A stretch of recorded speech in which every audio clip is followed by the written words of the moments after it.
minasyaitonir rajim. Bismillahirrahmanirrahim.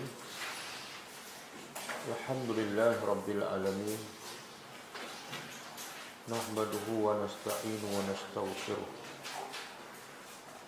Wa na'udzu billahi min shururi anfusina wa min sayyiati a'malina. Man yahdihillahu fala mudilla lahu wa man yudlil fala hadiya lahu. Asyhadu an la ilaha illallah wahdahu la syarika lah. Wa asyhadu anna Muhammadan abduhu wa rasuluh. Allahumma allimna ma yanfa'una wanfa'na bima 'allamtana wa zidna ilma. Rabbi yassir wa la tu'assir. Rabbi tammim bil khair. Amma ba'du.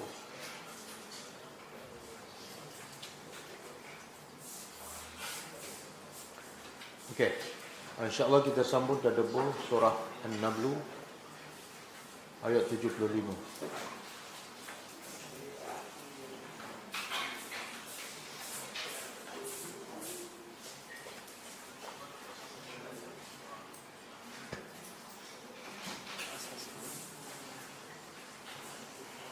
Sebelum tu kita tengok pengajaran hari yang lepas. Ayat 71 tu.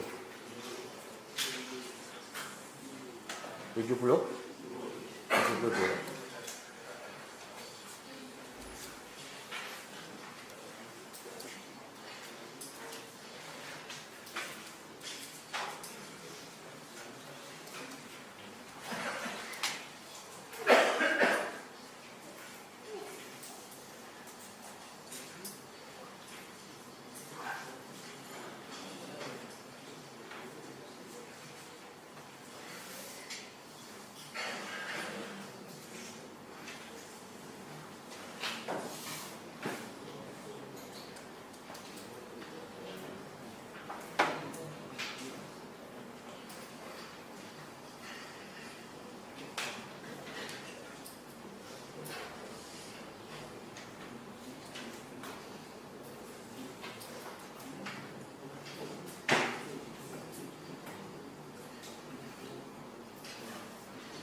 Ayat 72. A'udzubillahi minasyaitonir rajim.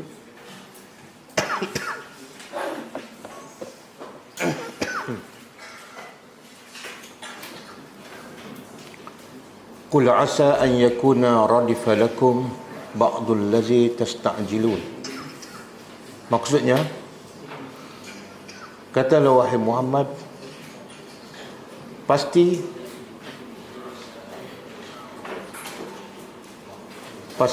akan dekat bagi kamu sebahagian yang kamu minta disegerakan.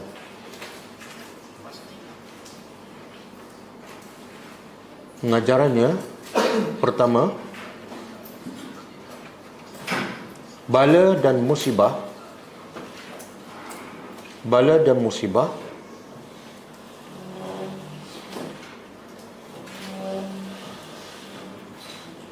mengikut apa yang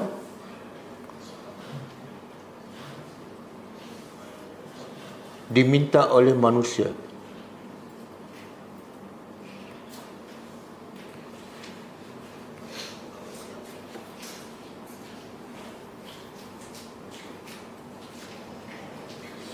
Lebih lagi kepada manusia yang mempermainkannya.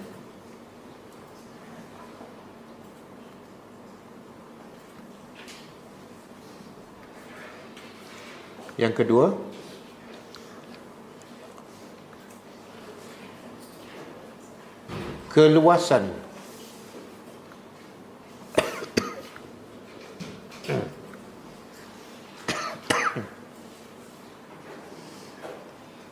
keluasan rahmat Allah.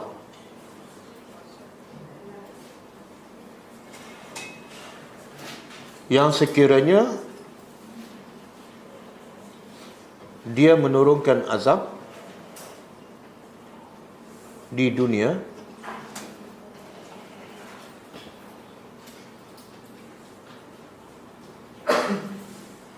adalah ke atas sebahagian, daripada dosa dan kezaliman yang dilakukan oleh manusia. Dosa dan kezaliman yang dilakukan oleh manusia.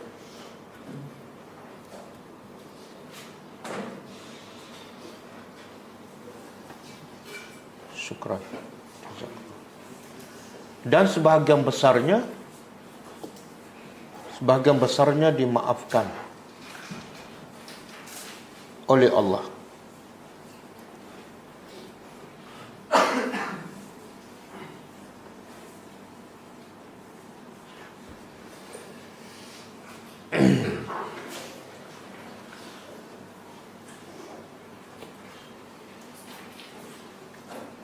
Okey, ayat 73.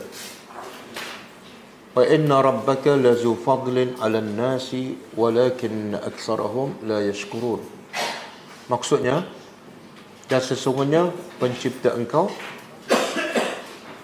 pasti mempunyai kelebihan anugerah kepada manusia, akan tetapi kebanyakan mereka tidak bersyukur. Pengajaran pertama, ayat ini menerangkan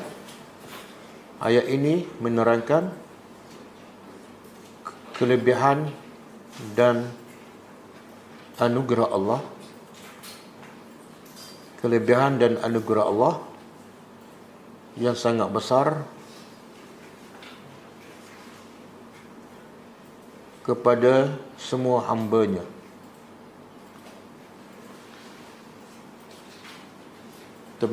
Termasuk orang yang kafir.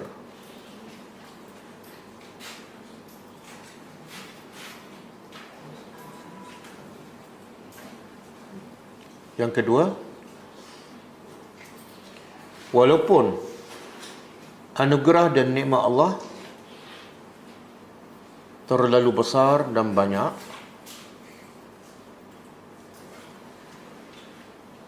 tetapi kebanyakan manusia tidak bersyukur dan kufur kepada Allah.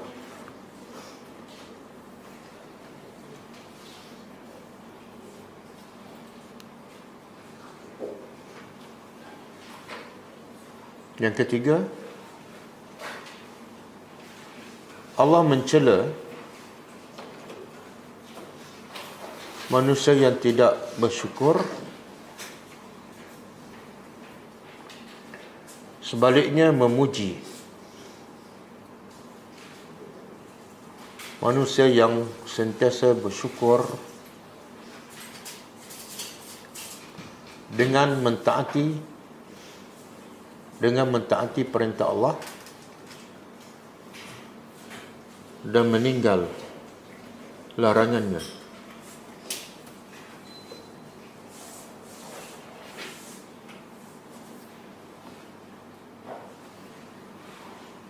Yang keberapa? Yang keempat. Syukur bukan hanya mengucap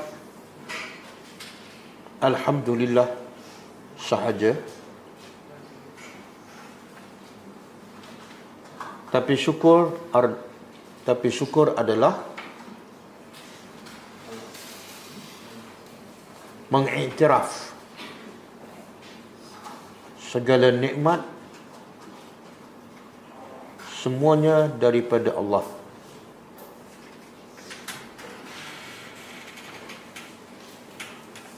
Dan menggunakan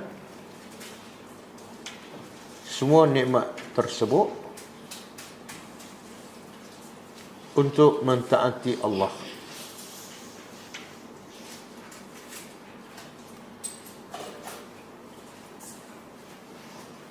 Ayat 74. Wa inna rabbaka la ya'lamu ma tukinnu suduruhum wa ma yu'linun. Maksudnya, dan sesungguhnya Tuhan engkau pasti dia mengetahui apa yang disembunyikan oleh hati-hati mereka dan apa yang mereka nyatakan. Pengejarannya, pertama, ayat ini menerangkan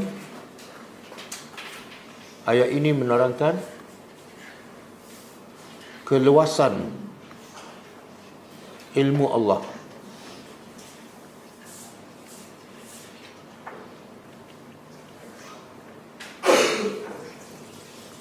Dan tidak ada sesuatu pun yang tersembunyi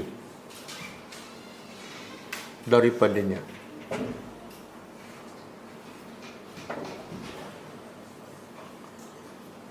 Yang kedua, amaran keras kepada sesiapa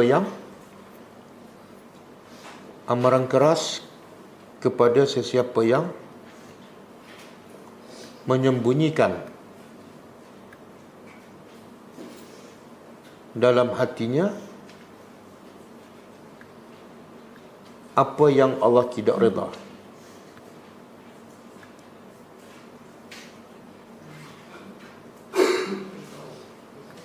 Apa yang Allah tidak redha.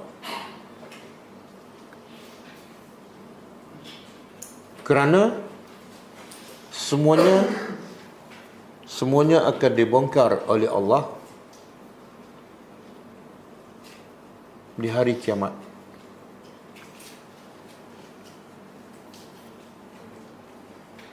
Yang ketiga,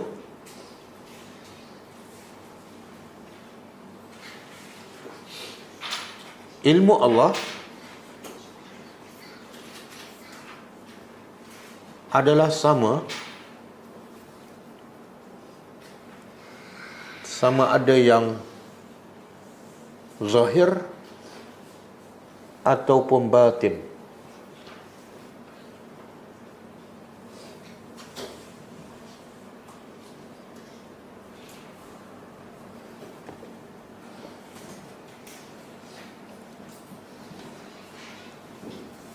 Okey, habis ah. Ayat 75.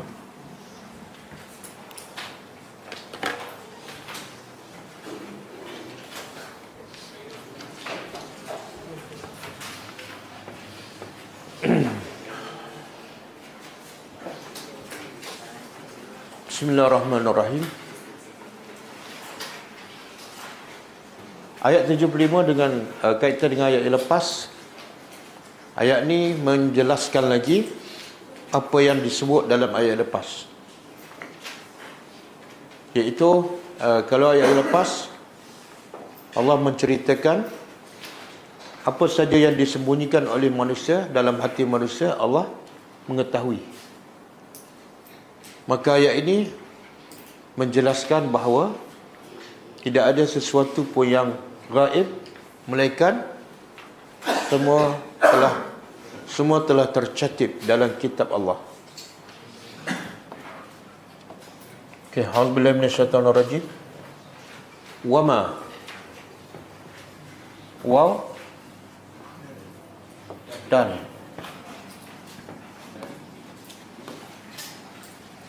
ma tidak dan tidak, min dan tidak ada, min dari, ghaibatin apa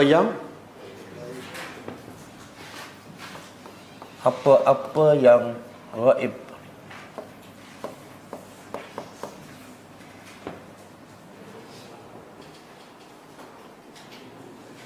Apa-apa yang gaib fis sama'i di langit, wal ard dan di bumi,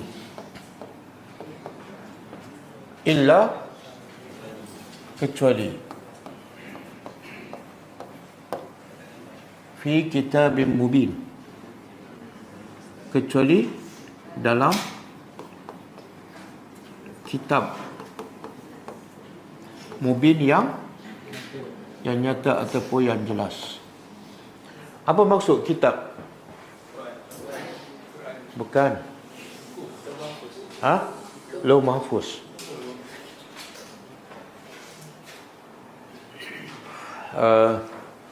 Tidak ada sesuatu yang di langit dan di bumi yang dah berlaku, yang sedang berlaku dan yang belum berlaku, melainkan semua tercatat di kitab di Lauh Mahfuz. Bahkan semua ni tercatat sebelum bila? Sebelum Allah mencipta langit dan bumi 50,000 tahun. Ni siapa yang nak datang malam ni, siapa yang tak datang, Allah dah tahu sejak bila. Bukan sebelum Allah cipta kita, tapi sebelum Allah cipta kita dan sebelum Allah cipta bumi 50,000 tahun. Jadi kalau semua tercatat, mana Allah tahu. Satu, Allah tahu. Yang kedua, Allah catat. Jadi tidak ada sesuatu pun yang Allah tak tahu. Okey, cuba buka surah Al-An'am ayat 59.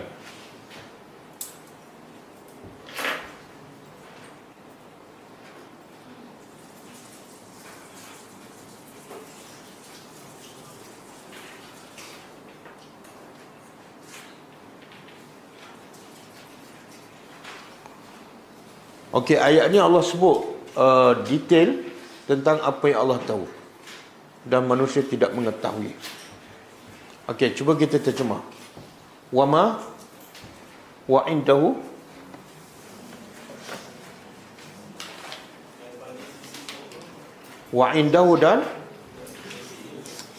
dan di sisinya, di sisi Allah, mafatihu. Mafatih ni jamaah, plural. Kalau satu, miftah. Jadi miftah maknanya kunci. Kalau mafatih, kunci-kunci. Dan di sisi Allah, kunci-kunci al-ghaib, benda yang ghaib. Benda ghaib ni ada dua jenis. Satu, ghaib mutlak. Ghaib mutlak.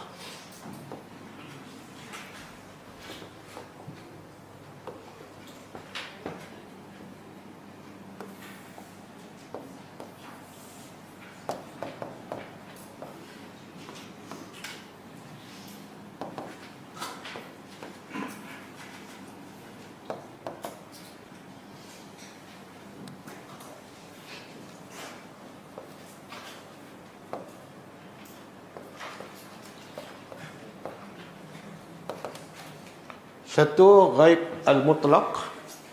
Yang kedua, ghaib al-nisbi. Apa makna ghaib mutlaq? Mutlak ni mana? Ghaib yang hanya Allah saja tahu. Tak ada siapa pun, hatta Nabi Muhammad pun tak tahu. Seperti hari kiamat, Nabi pun tak tahu. Ghaib nisbi, ada orang tahu, ada orang tak tahu. Contoh, apa yang berlaku dalam kelas ni, kita tahu. Tapi orang di luar sana tahu tak apa yang berlaku dalam kelas? Tak tahu. Bagi orang di luar, apa yang berlaku dalam kelas ni ghaib. Tapi ghaib nisbah kepada mereka. Tapi bagi kita, tidak. Apa yang berlaku di rumah kita, kita tahu tak? Sekarang? Oh, hebat lah. Tak tahu kan? Anak kita buat apa, isteri kita buat apa, tengok drama apa, netron ke? Kita tak tahu. Jadi, apa yang berlaku di rumah kita ghaib nisbi bagi kita. Tapi bagi mereka tak. Okey? Jadi Allah di sisinya mafatihul ghaib. Ghaib apa ni? Dua-dua sekali. Mutlak dan nisbi. Kemudian la ya'lamuha, tidak ada yang mengetahuinya illa hu, kecuali dia sahaja. Dan Allah tahu wa ya'lamu ma fil bar, dan dia tahu apa yang di bar. Apa dia? Di darat. Bar di darat. Wal bahri, dan di laut. Lebih detail lagi Allah kata wa ma tasqutu, dan apa yang gugur min waraqah, daripada daun. Tidak ada yang daun yang gugur melainkan ya'lamuha, Allah tahu. Berapa banyak pokok, berapa banyak daun yang gugur, walaupun di waktu malam, Allah tahu berapa helai gugur. Kita pokok bunga kat depan rumah kita kan, semalam berapa helai daun gugur, tahu? Dah tak tahu, jangan gedebel. Pokok kita 3 pokok je, daun pun tak banyak. Itu pun kalau tanya berapa helai gugur, kita tak tahu. Tapi Allah tahu semua, berapa banyak di semua tempat satu dunia. Wala habbatin, dan tidak ada benih atau bibijian fi zulumatil ard, dalam kegelapan bumi, melainkan semua Allah tahu. Berapa biji, berapa benih dalam bumi, semua Allah tahu. Wala ratbin, dan tidak yang basah dan tidak yang kering, melainkan semuanya fi kitabin mubin, semua tercatat dalam kitab. Okey, cuba buka surah Luqman ayat 34.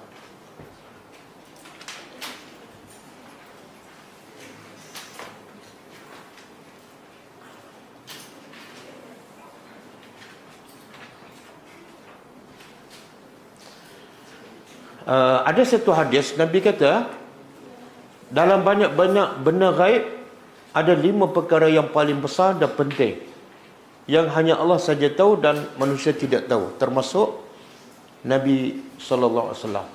Ada 5 perkara, banyak, tapi 5 benda ni yang paling asas. Apa dia 5 tu?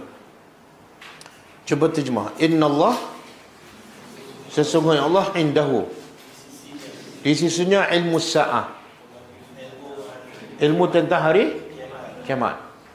Nabi Muhammad pun bila ditanya mata sa'ah, Nabi tak tahu. Dan bila sahabat bertanya Rasulullah, mata sa'ah, bila ke kiamat, Nabi jawab apa? Nabi jawab apa? Bila sahabat bertanya, bila ke kiamat? Apa jawapan Rasulullah? Bukan. Nabi jawab apa?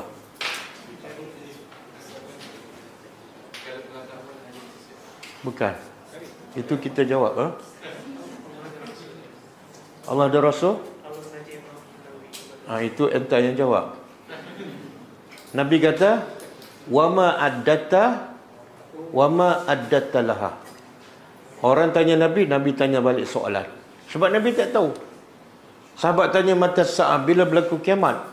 Nabi tanya, apa yang kamu sedia untuk kiamat? Tengok cara Nabi mendidik sahabat. Bila sahabat tanya soalan tak penting, Nabi bagi soalan yang sepatut manusia tanya. Apa dia? Kamu dah bersedia tak untuk kiamat? Yang sibuk nak tahu tarikh ni, dah bersedia ke tak? Mana lebih penting? Tahu tarikh dengan bersedia? Jangan sibuk dengan tarikh sampai buat filem kan? Solat lambat, wah tu ramal. Macam-macam ramalan. Okey, satu. Yang kedua, wa yunazzilul ghais, Allah menurunkan hujan. Allah tahu hujan nak turun di tempat mana, berapa lama, lebat ke, renyai ke, semua Allah tahu. Yang buat ramalan kaji cuaca tahu tak? Diramalkan hujan di Bukit Jelutong pukul 5 dan hujannya renyai-renyai. Tengok 3 hari tak turun pun. Sebab itu ramalan. Tapi Allah tahu tak bila nak turun, dan turun tu lebat tak, banjir ke tak, semua Allah tahu. Sekarang banjir besar di mana? Kita bila tahu? Setelah berlaku. Allah bila tahu? Sebelum ada Rata Panjang, sebelum ada Malaysia, sebelum Allah cipta langit dan bumi. Okey, dua. Yang ketiga, wa ya'lamu ma fil arham. Dan Allah tahu apa yang dalam manusia tahu tak apa yang dalam rahim ataupun dalam kandungan? Manusia tahu. Tapi kita tahu kan anak tu lelaki ke perempuan? Tahu kan? Sebelum dia keluar. Scan. Tahulah. Jadi apa beza kita tahu dengan Allah tahu? Apa beza?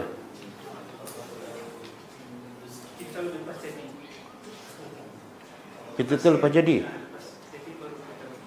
Oh, jadi masa jadi tu tahu kita dengan tahu Allah samalah masa jadi tu. Sama tak? Apa yang tak sama? Kita tahu jantina, kan? Tapi kita tahu tak warna kulit anak kita apa dia? Tahu tak rambut dia kerinting? Hidung macu ke mata sepet? Tahu? Dan umur dia sampai berapa? Tahu? Nak sekolah rendah kat mana? Tahu?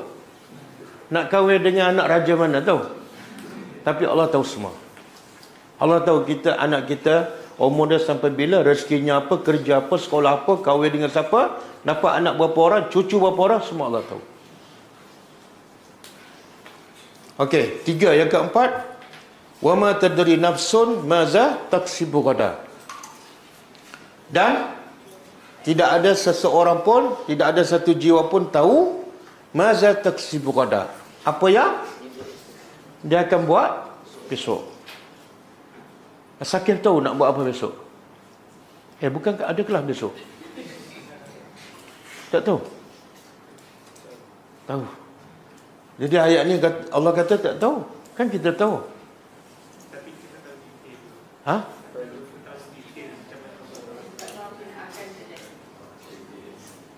Beza dia apa dia? Kita tahu besok nak pergi kerja, besok nak belajar. Itu yang kita tahu dan kita rancang. Belum tentu jadi. Boleh faham? Berapa ramai yang nak pergi kerja besok? Besok bangun subuh tak bangun. Bukan sebab tak bangun subuh, sebab mati. Ada kan? Ada. Kadang-kadang nak pergi ke masjid, SCD mati. Kita tahu apa yang kita rancang, tapi belum tentu berlaku. Dan yang kelima, wa ma tadri nafsun bi ayyi ardin tamut. Seseorang itu tidak tahu bi ayyi ardin, di bumi mana dia akan mati. Betul? Siapa tahu dia nak mati kat mana? Angkat tangan. Tak tahu.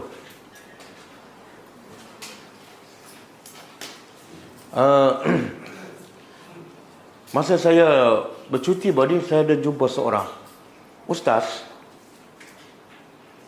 Pernah dengar tak Ustaz Khairul Ikhwan? Pernah dengar kan? Bukan, ini bukan ustaz, ini belajar. Pernah dengar? Tak ada besar juga, tapi tak ada besar. Dia kebetulan saya jumpa di Madinah. Dia cerita apa? Dia bawa jemaah. Dan dia bawa jemaah dia pergi ke Taif. Ada seorang jemaah tu pakcik umur lebih kurang 60. Tidur satu malam di Taif, dan masa tidur mati. Dia kelang kabut sebab tak pernah bawa jemaah mati. Terkejut dia. Urusan dia tak tahu macam mana, dia blur. Ya. Pengajarannya apa? Orang tu tahu tak dia akan mati? Dia nak pergi mana sebenarnya? Pergi buat umrah di Mekah dan Madinah, tapi mati di Taif. Mutawif lagi tak tahu. Mati di Taif tengah. Dia tidur kat Madinah lebih kurang 4 malam, di Mekah 5 malam, tak mati. Tidur Taif semalam, mati. Kelang kabut, polis datang cek apa semua. Siapa tak tahu di mana dia akan mati. Okey. Sebab tu Sayyidina Umar berdoa. Sayyidina Umar berdoa, dia minta mati di mana? Di Madinah. Tapi dia tahu tak dia akan mati di Madinah? Dia tak tahu. Sebab tu dia minta. Dia kata, Allah marzuqni syahadah wa an amuta fi madinati nabiyika. Ya Allah, aku mohon kepada engkau supaya aku mati syahid dan mati di bandar di Madinah Nabi engkau. Sebab tu sahabat, ada sebagian sahabat pertikai. Kenapa kamu minta mati syahid tapi di Madinah? Kan pelik tu. Syahid biasa di mana? Berperang di mana? Biasa di luar lah, bukan di Madinah. Berperang dengan musuh di luar Madinah. Macam mana mati syahid? Dan Allah makbulkan doa Umar. Dan dia mati syahid bukan dalam peperangan, tapi mati syahid dibunuh ketika jadi imam. Okey. Jadi innallaha alimun khabir. Jadi 5 benda ni Allah tak bagi tahu, menunjukkan ini khas untuk Allah dan menunjukkan kehebatan Allah. Okey, ada satu ayat saya tak bagi ya. Surah Al-Hadid.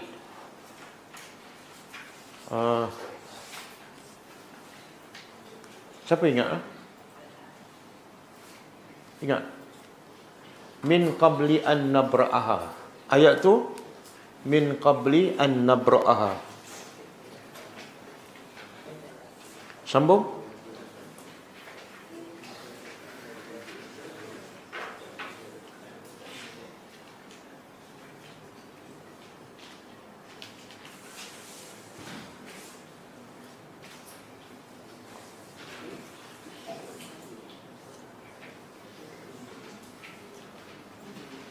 Okey.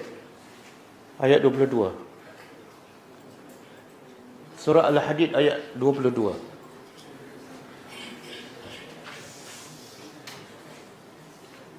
Dan 23, 2 ayat.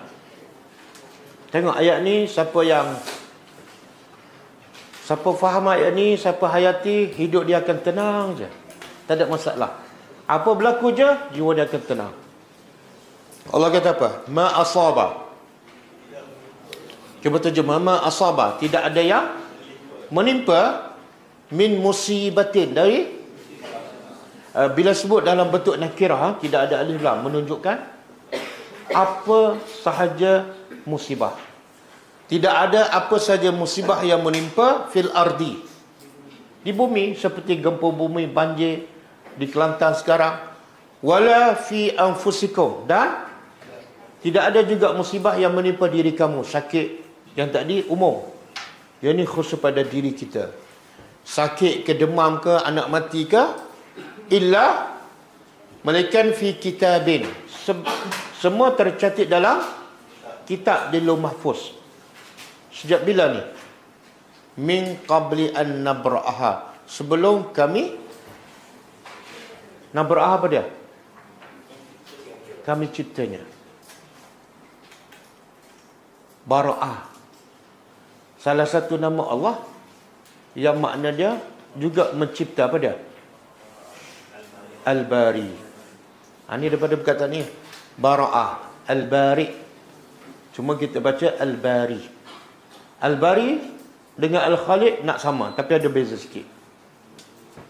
Jadi Allah kata, tidak ada satu pun musibah yang menimpa di atas muka bumi, dan tidak juga yang menimpa pada diri kamu, melainkan semua termaktub dalam kitab. Bila?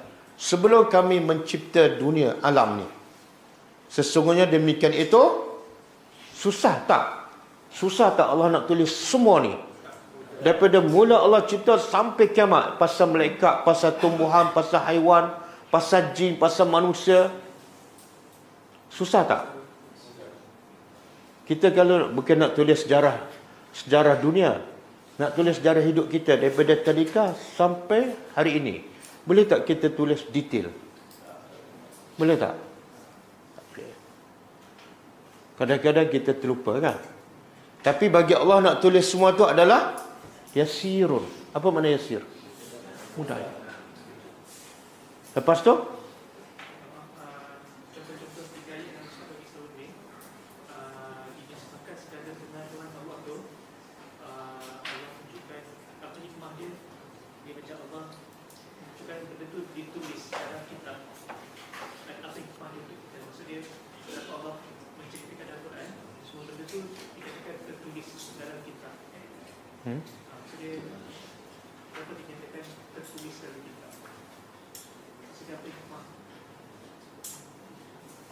Hikmahnya menunjukkan Allah tu hebat.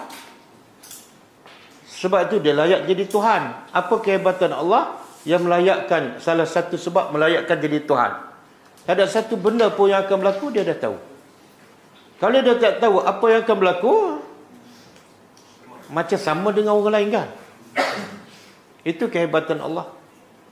Yang sedang berlaku, yang telah berlaku, yang akan berlaku, selepas kiamat, dalam kubur, semua dia tahu.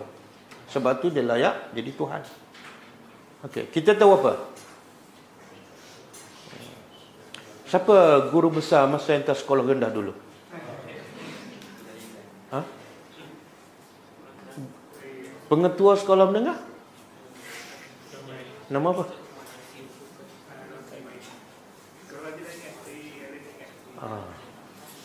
Itu belum tentu betul tu kan?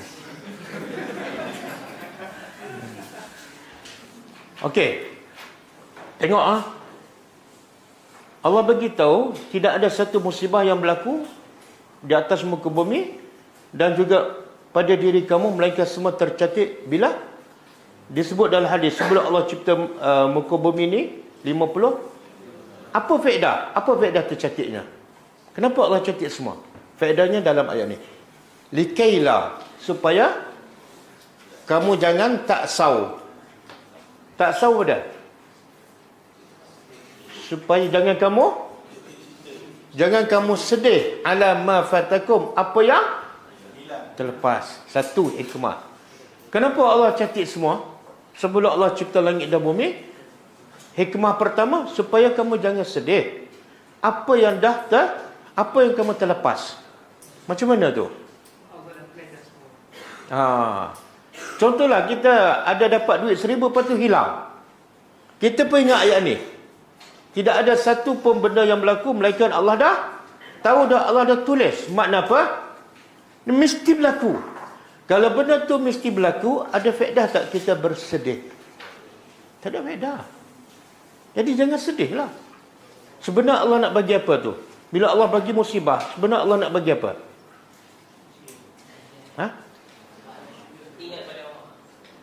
Bila contohlah Allah bagi kita hilang duit 10,000 kan, 1,000 tak terasa sangat, 10,000 lah. Sebenarnya bila Allah bagi hilang 10,000, Allah nak bagi apa tu? Yang lebih mahal daripada 10,000. Apa dia? Pahala, sabar dan redha dengan takdir Allah. Agak-agak redha Allah, berapa harga dia? Allah redha dengan kita, berapa harga dia? Nampak tak? Tapi manusia tak tahu redha Allah, tak tahu nilai. Bagi dia 10,000 tu adalah segala-galanya. Betul? Sebab tu Allah kata supaya kamu jangan sedih. Kamu sedih macam mana benda dah Allah tulis, pasti akan berlaku. Menangislah, keluar air mata, tak pernah keluar darah pun. Pepatah Melayu ni kadang-kadang tak boleh pakai. Okey. Yang kedua, hikmah kedua apa dah? Wala tafrahu, supaya kamu jangan gembira ala ma atakum. Tadi musibah hilang, jangan sedih. Yang ni bila nikmat dapat, jangan gembira. Pasal apa jangan gembira? Allah kata aku dah catat semua. Musibah ke, nikmat ke, aku dah catat. Kalau musibah jangan sedih, kalau nikmat jangan gembira. Kenapa? Kita kalau dah tahu, kalau kita dah tahu orang nak bagi, tiba-tiba orang bagi, kita gembira tak? Bila kita akan gembira? Surprise lah. Saya nak bagi duit awak ni 10,000 minggu depan. Masa kita terima tu, gembira ke ataupun biasa-biasa saja? Sebab apa? Saya ingat nak bagi 100,000. Jadi benar Allah kata semua dah tercatat. Bila dapat rezeki, naik pangkat, jangan gembira. Tak payah buat kenduri kesyukuran. Kamu buat kenduri ke tak buat kenduri, Allah dah catat mesti kamu naik pangkat. Jangan gembira. Satu. Yang kedua, bila Allah bagi nikmat untuk apa? Ujian. Macam mana Allah uji kamu, kamu gembira? Ada tak orang melompat bila nak Bila dia tahu dia akan diuji, melompat dia ada. Kenapa aku tak diuji ni? Sebab aku sedang menunggu diuji. Orang diuji, perasaan dia macam mana? Takut, risau, takut gagal. Okey. Jadi orang beriman dalam keadaan apa ni? Kalau dapat musibah, jangan sedih. Bila dapat nikmat, jangan terlalu gembira. Sebab dua-dua kamu sedang diuji. Okey. Boleh ke? Boleh apa ni? Boleh sambung ke? Boleh terima ujian tu? Kita sambung. Ayat seterusnya, inna hadzal Qur'an,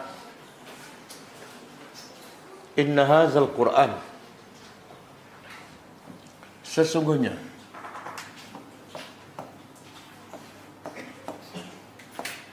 hadzal Qur'an, Al-Quran ini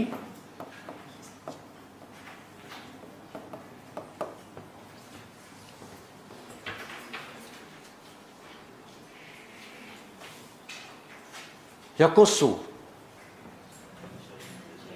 qassa yakussu, kisah, menceritakan, mengkisahkan.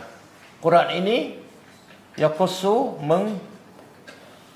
menceritakan. Ada tak surah Al-Qasas? Apa makna qasas?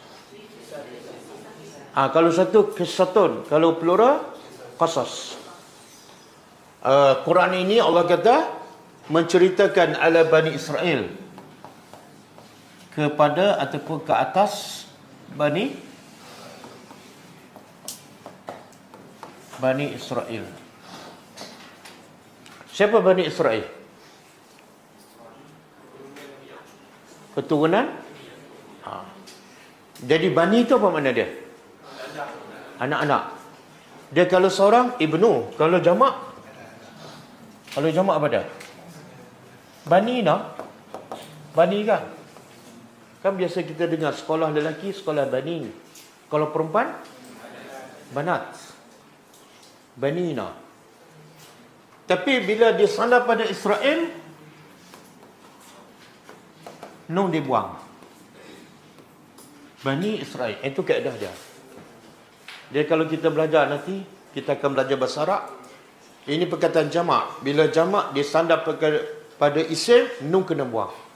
Nun kena buang. Kalau saya baca Bani Na Israel, salah. Kena baca Bani Israel. Okey, Israel pula siapa? Nabi Yaqub. Nama Nabi Yaqub. Nama Nabi Yaqub. Jadi Nabi Yaqub ni ada dua nama. Satu Yaqub, satu Israel. Yaqub bin apa dah? Bin Ishaq. Ishaq bin Ibrahim.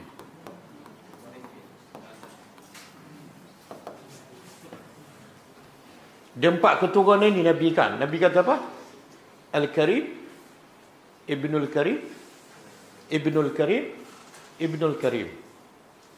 Siapa? Yusuf. Yusuf adalah Al-Karim, orang mulia. Ibnu Al-Karim, anak orang mulia, iaitu Yaqub. Yaqub pun anak orang mulia, iaitu Ishaq. Ishaq pun anak orang mulia, Al-Karim, iaitu Ibrahim. Empat keturunan Nabi.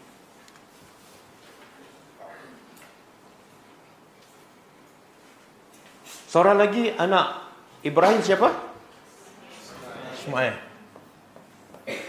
Ismail bin Ibrahim. Ada apa hubungan Ismail dengan Ishaq? Adik-beradik, apa beza? Lain mak. Beza lain? Bangsa. Ishaq ni keturunan Israel. Ismail ni keturunan Arab. Sebab itulah Selepas Ibrahim ada Ishak, lepas Ishak ada Yakub, lepas Yakub ada Yusuf. Lepas tu banyak lagi Zakaria, Daud, semua kebanyakan Bani Israel. Tapi lepas Ismail, Ismail ni bangsa Arab. Lepas Ismail ada siapa? Tak ada, sampailah Nabi Muhammad. Jauh ni. Jadi jarak antara Nabi Muhammad dengan Ismail ni terlalu jauh. Okey.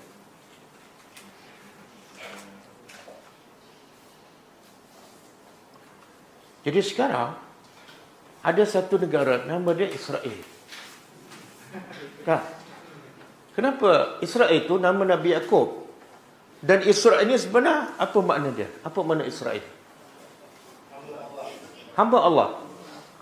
Isra ni abdu.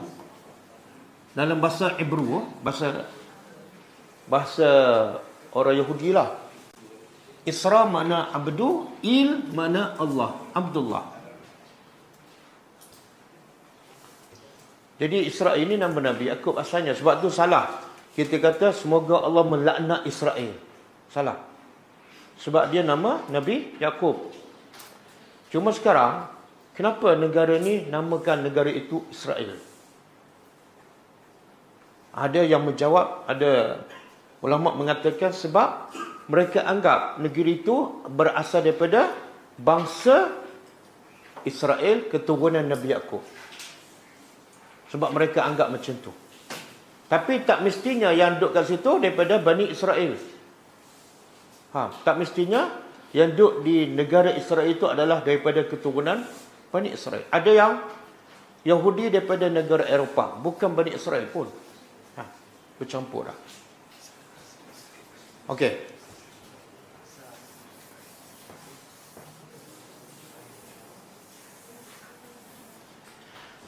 Quran Allah beritahu. Quran menceritakan kepada Bani Israel. Padahal Quran ni cerita untuk Bani Israel saja ke ataupun untuk semua manusia? Kenapa ayat ni mencerita pada Bani Israel saja? Apa dia? Satu sebab cerita sebelum ni. Cerita sebelum ni cerita pasal apa? Cerita pasal Nabi apa? Nabi Sulaiman. Nabi Sulaiman keturunan apa? Bani Israel. Dan Yahudi ni mendakwa. Dia kata apa? Dia belajar ilmu saya daripada Nabi Sulaiman dalam surah Baqarah ayat 102. Jadi bila sebelum ayat ni cerita pasal Nabi Sulaiman, dan Nabi Sulaiman adalah daripada Bani Israel, dan Bani Israel ni banyak menokok nambah kitab mereka. Kitab apa? Bani Israel. Taurat saja ke Taurat dan Injil? Taurat saja, Injil tak? Injil kitab siapa? Nabi Isa bangsa apa?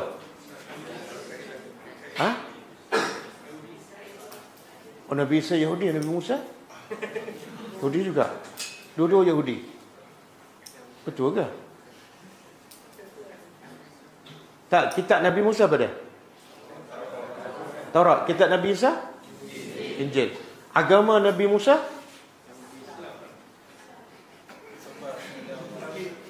Islam.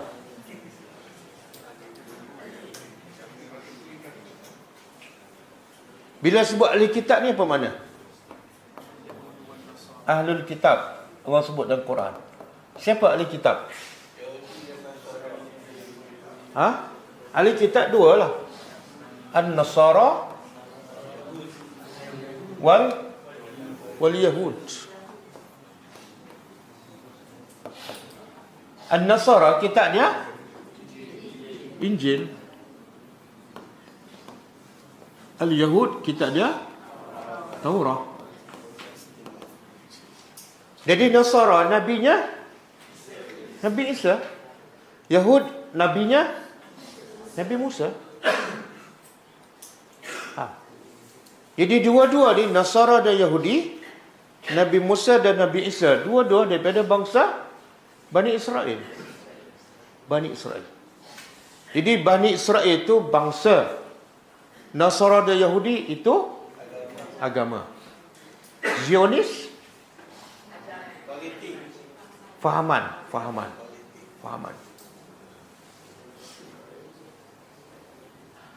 Okey. Jadi Allah kata Quran menceritakan kepada Bani Israel. Sebab apa? Sebab yang banyak selewengkan kitab siapa? Bani Israel. Orang musyrikin Mekah, dia ada kitab tak? Tak ada. Dia tak seleweng kitab. Jadi Allah nak beritahu, Quran nak betulkan apa yang diselewengkan oleh, sebab mereka yang ada kitab. Apa yang Quran nak cerita pada Bani Israel ini? Aksar ni kebanyakan. Allazi yang dah ahli kitab ni ada sampai sekarang ke dah pupus? Ada sampai sekarang? Pupus? Ada sampai sekarang ke dah tak ada? Ada? Betul? Yang Quran kata boleh kahwin dengan wanita ahli kitab dan boleh makan sembelihannya. Sampai sekarang? Sampai sekarang ke dah tak boleh dah sekarang? Sampai sekarang? Ada dalil?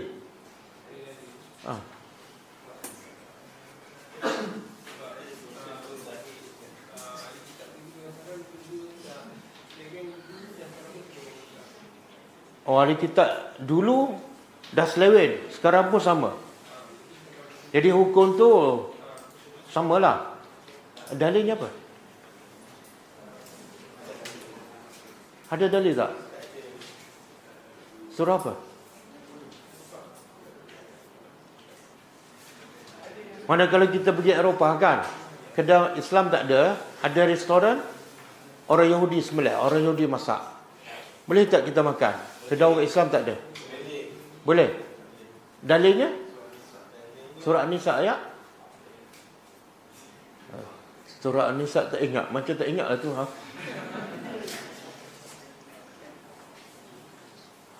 Mungkin surah An-Nisa, surah Al-Ma'idah.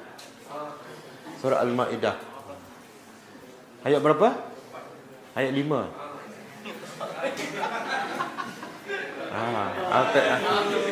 Tembak lagi ha? Surah Al-Ma'idah ayat 5. Cuba tengok, betul tak?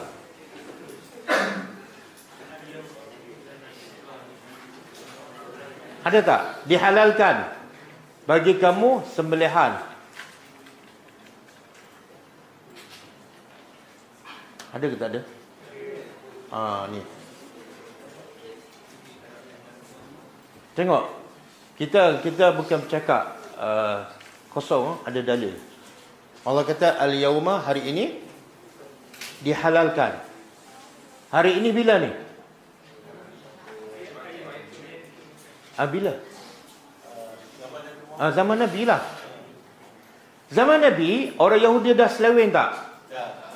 Dan mereka dah mendakwa tak Tuhan tu ada 3? Mereka dah kafir tak? Ya, ada ayat lain.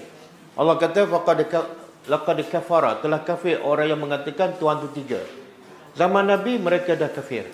Tapi Allah kata apa? Al-yaum, hari ini, uhilla lakum, dihalalkan bagi kamu benda-benda yang tayyib. Wa ta'am, dan ta'am. Makanan di sini Ibnu Abbas kata sembelihan. Kalau setakat Allah nak bagi tu makanan kalau dah halal daripada orang kafir, halal lah, betul tak? Jadi yang Allah nak bagi tu apa dia? Sembelihan. Sembelihan allazina utul kitab, orang yang diberi kitab.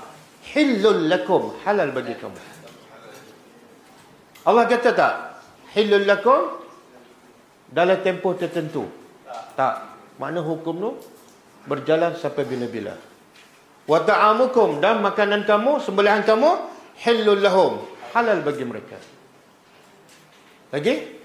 Wal muhsanat, dan wanita-wanita yang baik, minal mu'minat, daripada orang beriman, halal kamu kahwin. Tak ada masalah lah, wanita yang beriman. Wal muhsanat, dan wanita-wanita baik, minal lazina utul kitab, daripada ahli kitab. Boleh kamu kahwin. Kenapa dibenarkan? Kenapa dibenarkan kahwin? wanita ahli kitab. Tapi wanita musyrikah tak boleh, haram. Kalau dia bukan ahli kitab, dia kafir, haram kita kahwin. Tapi ahli kitab dibenarkan. Tujuannya dakwah. Sebab bila mereka ada kitab, walaupun mereka kitab diselewengkan, tapi kitab tu berasal daripada kitab Allah. Ada persamaan. Kan? Kitab daripada Tuhan yang sama. Jadi lebih mudah untuk berdakwah. Tujuan dibenarkan untuk berdakwah. Tapi kalau yang Islam pun susah nak dakwah, yang ahli kitab, tak payahlah cari penyakit. Okey. Kita balik pada ayat kita. Aksar, kebanyakan. Quran menceritakan kepada Bani Israel, kebanyakan allazi yang hum, mereka fihi, padanya yakhtalifun. Yakhtalifun fi'il apa? Fi'il mudhari'. Fi'il mudhari' menunjukkan apa? Sentiasa. Jadi Allah nak beritahu ahli kitab ni bukan bermusim, tapi sentiasa berselisih.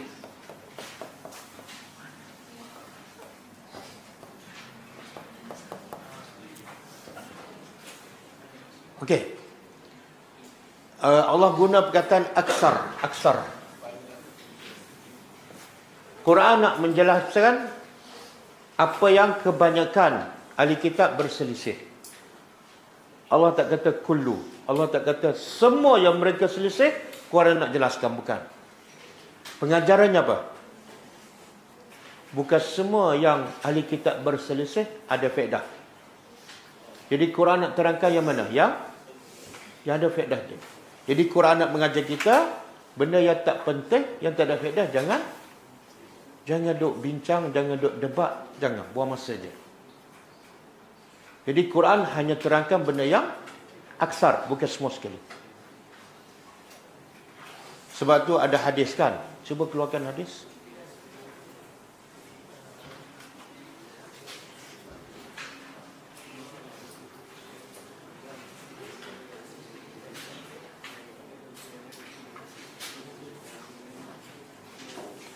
Yang ni, di bawah.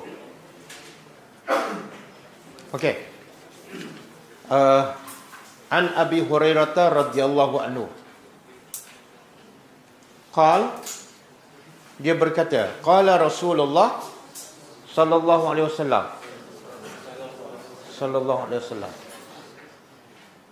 Min, cuba terjemah min, dari. Husni, kalau kesempurnaan, kamal. Husni, kebaikan, keindahan, kecantikan. Antara kecantikan, keindahan, Islamil mar'i, Islam seseorang. Islam tu kadang-kadang tak cantik, kadang-kadang cantik. Salah satu tanda Islam orang tu cantik apa dia? Tarkuhu ma la ya'ni. Dia tinggal benda yang tak ada faedah. Benda tu mungkin halal, tapi bincang tak ada faedah, buang masa je. Dia tinggal, dia Islam dia cantik. Tapi kalau semua benda dia nak cakap, semua benda dia nak bincang, yang tak ada faedah, ini Islam dia panggil apa? Islam tak cantik lah. Islam bodoh. Jadi Quran mengajar kita benda yang tak penting, jangan buang masa. Allah bersumpah dengan masa, jangan buang masa. Nabi kata apa? Man kana yu'minu billahi wal yaumil akhir. Sambung. Ikhwan. Man kana yu'minu billahi wal yaumil akhir. Siapa yang beriman dengan Allah dan hari akhirat, falyaqul, hendaklah berkata benda yang khair, baik saja. Kalau tak ada benda baik, Nabi perintah diam. Diam tu adalah baik daripada cakap benda yang tak ada faedah. Boleh faham? Dan benda yang paling sukar nak kawal apa dia? Benda yang paling sukar nak kawal lidah kan? Pasal apa? Kan lidah kita bukan lidah orang pun. Kita nak kawal lidah orang senang je. Dia. Tapi dia Oh, 10 kali diam pun? Pasal apa? Ha? Sebab tu Nabi kata, siapa jamin dua perkara ni, aku jamin dia confirm ahli syurga. Dua perkara je apa dia? Tidak. Dia boleh kontrol. Yang kedua, kemaluan. Hebat. Ada orang boleh kontrol mata, tapi lidah tak boleh. Ada orang boleh kontrol kaki tangan, dia tak pukul orang, tak pernah pukul, tapi mulut dia lebih tajam daripada mata pedang. Okey, hadis hasan, riwayat Tirmizi.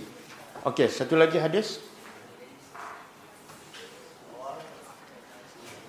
An-Nabi sallallahu alaihi wasallam innahu qala, Nabi bersabda, al-mu'min al-qawiyyu. Terjemah, orang mukmin yang kuat. Qawiyyu, kuat. Khairun, lebih baik. Wa ahabbu ilallah, lebih baik dan lebih Allah cinta. Minal mu'min ad-da'if, daripada mukmin ad-da'if. Wa fi kullin khair, dua-dua ni ada baik. Mukmin yang qawiyu baik, mukmin dhaif pun baik, tapi yang paling baik qawiyu. Apa maksud mukmin qawi? Ada orang dia jogging setiap pagi kan. Kenapa? Saya nak jadi yang paling Allah suka. Tapi subuh lambat. Salah tu. Allah kata apa?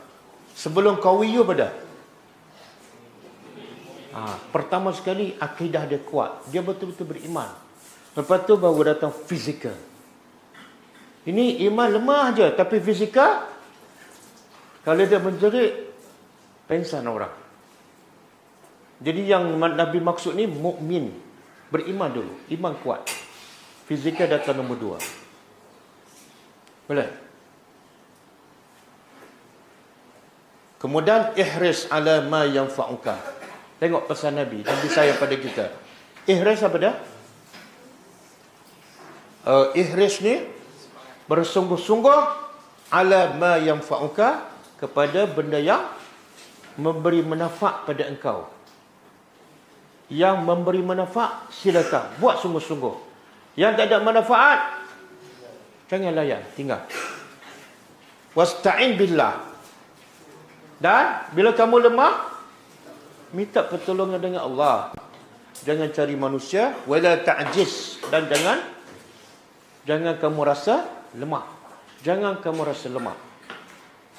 Wa in asabaka syai'un, dan sekiranya sesuatu menimpa engkau, fala taqul, Nabi larang, jangan cakap lau anni fa'altu kana kaza wa kaza. Kalau aku buat macam ni, tak jadi macam ni. Jangan cakap macam tu. Kita keluar accident, kita berkata apa? Silap keluar awal. Kalau luar lewat sikit, tak accident. Jangan. Sebab apa? Allah dah tetapkan. Yang kedua, kita menolak takdir Allah. Yang ketiga, menjadikan kita orang yang bersedih. Betul tak? Bersedih, menyesal, merugikan. Habis nak cakap apa? Nak cakap apa? Apa dia? Tak, cakap dalam hadis ni lah. Hadis tak habis lagi ni. Walakin qul, katalah qadarullah wa ma syaa fa'al. Hadis sahih. Alhamdulillah ala kulli boleh juga. Tapi yang ni pun baca juga ni. Ni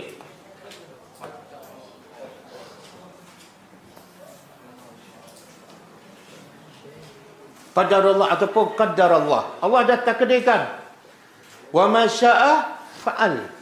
Apa yang Allah kehendaki, dia buat. Kita tak boleh nak buat apa. Tenang jiwa. Betul tak?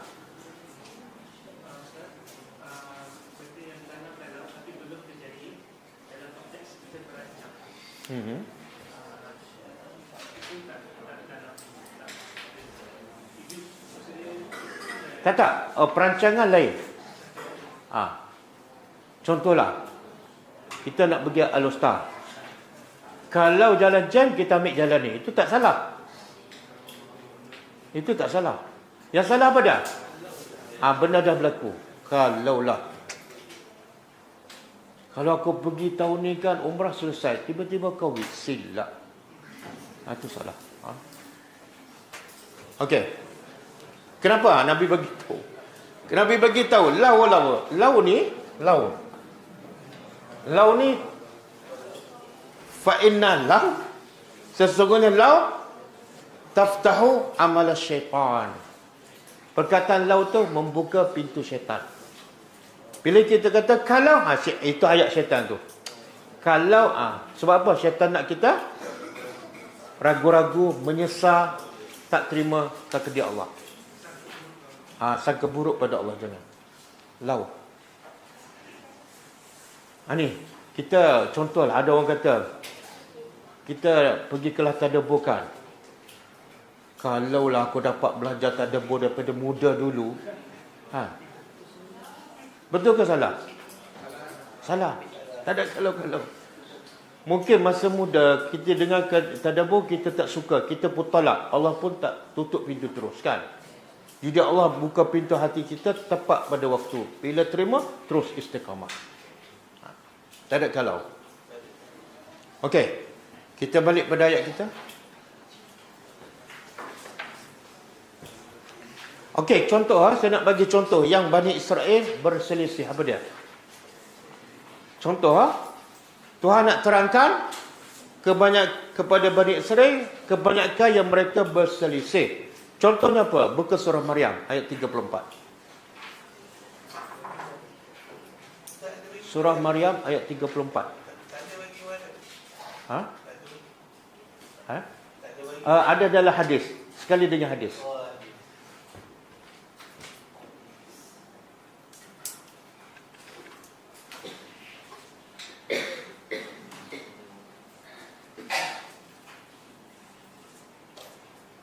Okey, ni.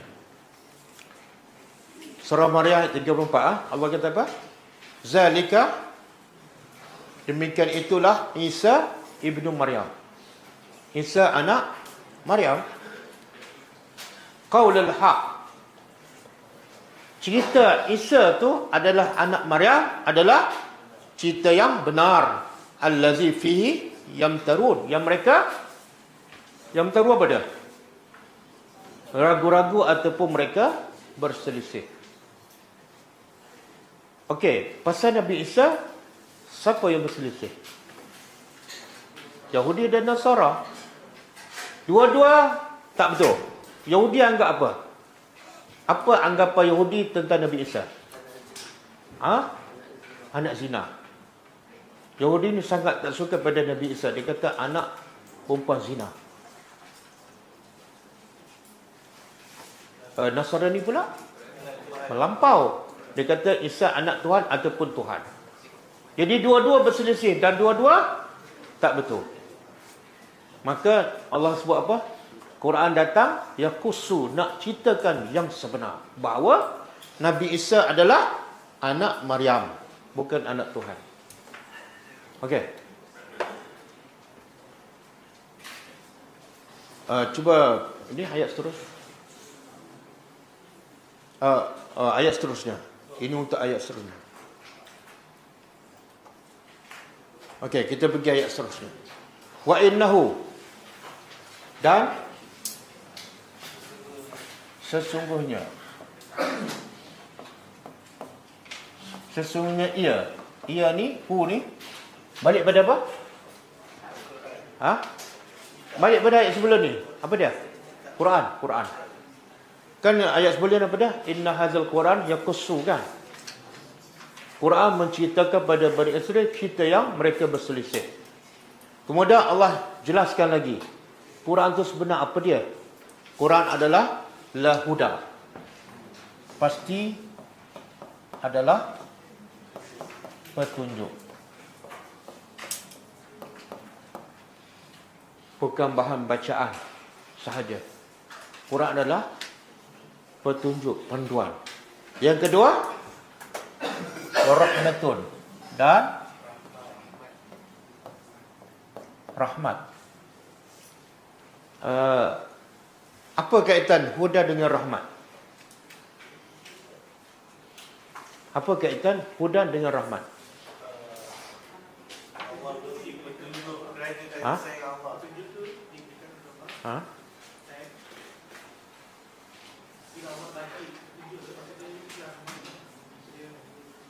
Bila bagi petunjuk dapat rahmat.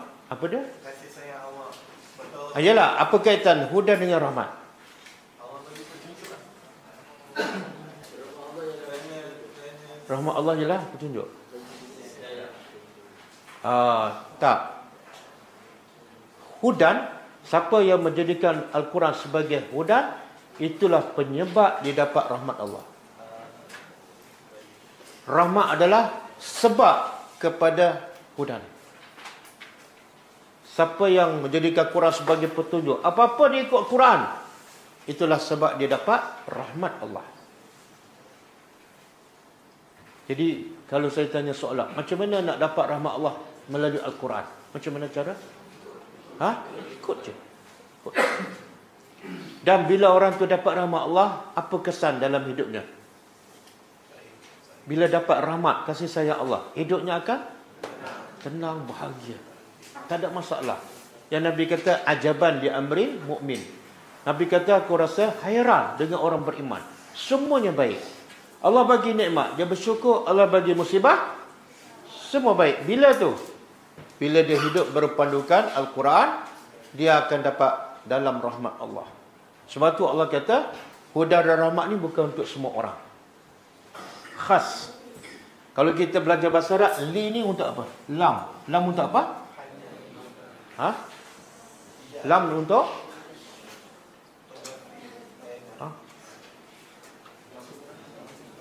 Lil milkiyah. Khusus.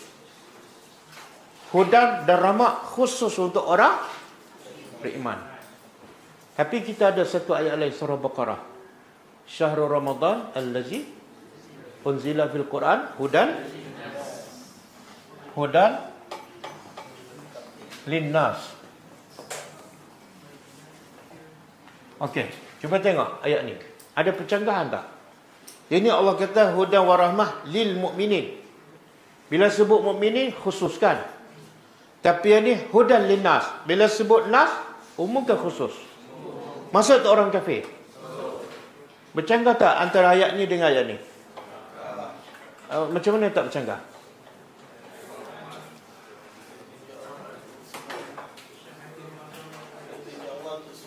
Tak. Allah kata Quran petunjuk untuk orang beriman. Yang ni Quran juga. Syahrul Ramadan allazi unzila fi Quran hudan linnas. Quran petunjuk untuk semua manusia. Yang ni petunjuk untuk orang beriman. Yang mana betul?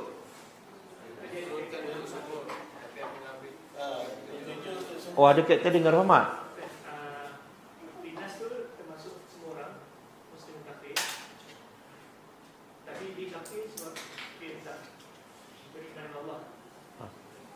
So berkaitan dengan rahmat. Oh, kait rahmat. Okey, saya bagi ayat yang tak ada rahmat.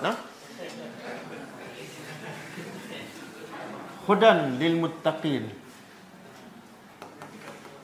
Ini ayat Quran juga kan? Surah apa ni? Zalikal kitabu la raiba fi hudan. Ada rahmat? Tak ada, jawab. Jadi apa beza? Petunjuk tu semua. Tapi yang terima tu hanya orang beriman. Allah nak bagi tahu Quran ni asalnya untuk semua orang. Tapi akhirnya yang dapat manfaat daripada hudan Al-Quran ialah orang yang beriman sahaja ataupun orang bertakwa sahaja. Siapa yang tak beriman, dia tak akan dapat faedah daripada Al-Quran. Jadi Quran diturunkan asalnya untuk semua, tapi akhirnya yang dapat faedah orang beriman sahaja. Okey. Macam ni lah. Saya buka universiti kan. IPTA, Institut apa dia? Pengajian Tinggi Awam. Tapi semua boleh masuk. Siapa boleh masuk? Cuba kita pergi universiti ya. Umur nak 70. Kita kata, ini universiti awam kan? Saya nak masuk. Tak boleh. Kan tulis awam. Saya orang awam. Tak. Asalnya untuk awam, tapi khas untuk orang yang cukup syarat. Quran asalnya untuk semua manusia, tapi khas untuk orang yang betul-betul ambil faedah. Siapa yang dapat faedah? Orang? Buka surah Al-A'raf ayat 204.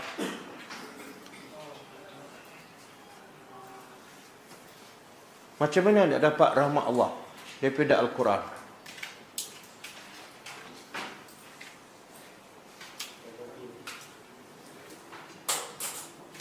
Okey.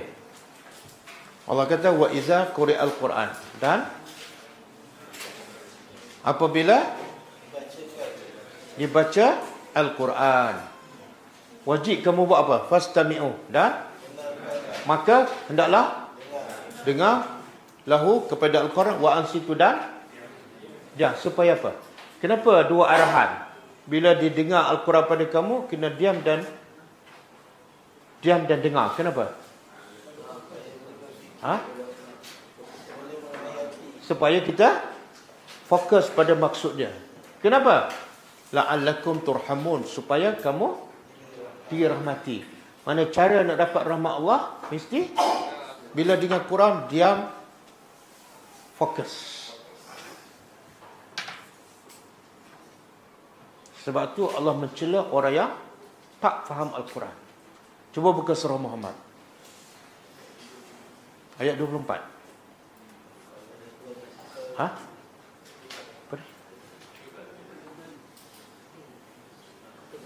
Surah Muhammad.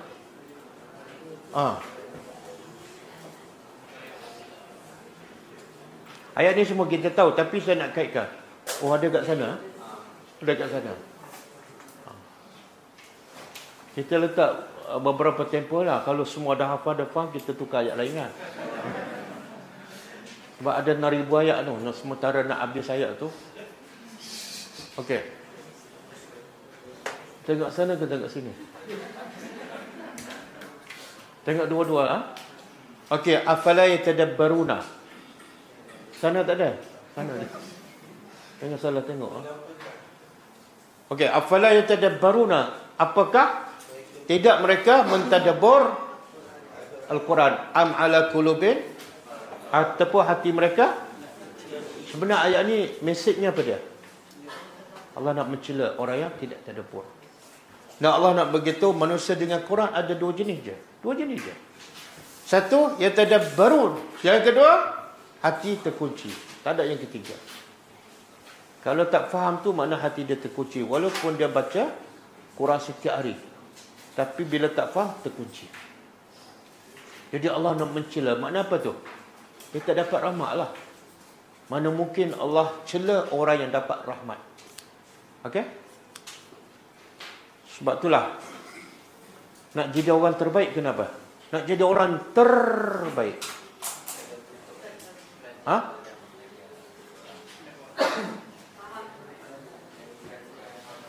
Apa dia? Orang yang terbaik dan diiktiraf oleh Nabi. Nabi kata khairukum man ta'allama al-Quran. Kalau kamu nak jadi orang terbaik, mesti ada dua ni. Satu, belajar Al-Quran. Belajar tu bukan belajar tajwid, belajar faham isi kandungan dia. Yang kedua, mengajar. Barulah jadi khair. Okey? Cukup. Saya ada Kapten Hafiz, kenal tak? Ada hantar video dia pada saya tadi. Video dia lebih kurang 15 minit. Dia cakap khas pasal hadis khairukum man ta'allama al-Quran wa 'allama. Dia kata kenapa manusia, masyarakat kita tak nak jadi orang terbaik di sisi Allah dan di sisi Rasulullah. Bukti apa? Ramai tak nak jadi terbaik. Bukti tak ramai yang nak faham Al-Quran. Sedangkan Nabi kata yang terbaik belajar, faham dan amal dan sampaikan. Tapi kebanyakan tak nak jadi yang terbaik itu. Kenapa? Benda yang lain macam-macam dia ada masa untuk belajar. Tapi untuk jadi terbaik dia tak ada masa pula. Pelik tak? Jadi Kapten Hafiz tu jazahullah khair, dia promote kelas tadabbur saya dan promote ulang. Bagus. Dan dia sendiri dia bukan cakap saja, dia tengok. Master fly pun atas di angkasa pun dia tengok kelas tadabbur. Bagi orang faham pentingnya tadabbur, mesti ada masa. Tapi bagi orang tak faham, dia sentiasa cari alasan, tak ada masa. Sebab dia tak tahu nilai tadabbur Al-Quran. Okey? Cukup lah. Ini kita sambung ke datang.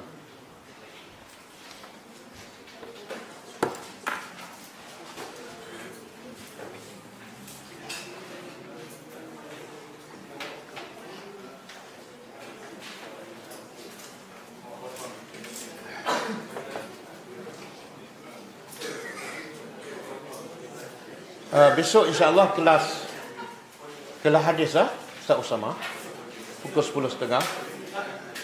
Dan malam macam biasa kita sambung kelas tadabbur. Kita tutup dengan membaca tasbih kafarah. Subhanakallahumma wa bihamdika asyhadu an la ilaha illa anta astaghfiruka wa atubu ilaik. Assalamualaikum warahmatullahi wabarakatuh. كتاب الله ترق جنانه وتنى العظيم